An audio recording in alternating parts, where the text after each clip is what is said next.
Discovery's roll maneuver is complete. It's now in a heads-down position on track for its flight to the International Space Station.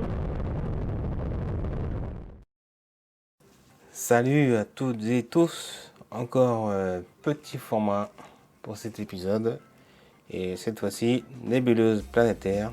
Donc ce sont le reste d'étoiles mourantes, enfin vers la fin de leur vie. Les étoiles deviennent instables au fur et à mesure que leur réserve d'hydrogène fusionne, et donc ce qui fait que la pression radioactive ne compense plus. Et la gravité fait son œuvre et l'étoile commence à éjecter cyclement son enveloppe gazeuse, si on peut dire cela comme ça. Et il ne reste plus qu'un résidu très chaud et compact qui ionise les gaz aux alentours, et ce qui permet d'observer de magnifiques nébuleuses planétaires de par leur ressemblance avec des disques des planètes au télescope. Bien qu'il n'y ait aucun lien avec l'évolution des systèmes planétaires. On pourrait croire en fin de compte que toutes les nébuleuses planétaires forment des bulles ou des anneaux autour de l'étoile centrale, donc la naine blanche. Et au final, les nébuleuses planétaires mesurent toutes quelques années-lumière, tout de même.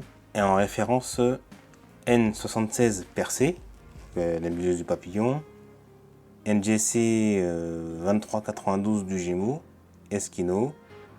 Il y a M97 pour la Grande Ourse, Ibo, NGC 6543 du Dragon, œil de chat, qui est vraiment, on va dire, peut-être l'une des plus connues, ou la référence la plus connue, en tout cas l'une des plus belles.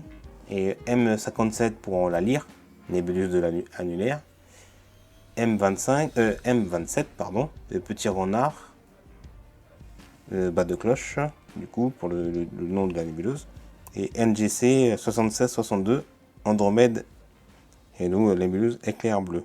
Et donc pour continuer, la plupart apparaissent très petites au télescope, d'où l'importance.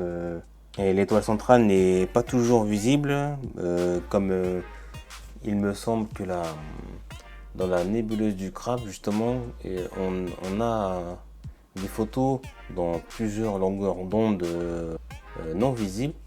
Et le pulsar à son centre, on le voit différemment avec les deux, on va dire les deux rayons à l'opposé, justement les rayons éjectés du fait de la rotation du pulsar.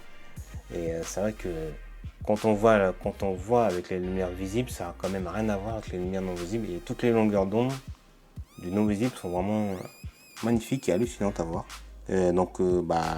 Dans le cas le plus populaire, la nébuleuse annulaire aussi de la Lyre également. C'est un exemple extrêmement faible, donc seulement visible dans un grand instrument. Et comme d'habitude, hein, le catalogue Messier, toujours instructif et intéressant. Et je vous dis, n'oubliez pas d'observer la voûte céleste. Ciao!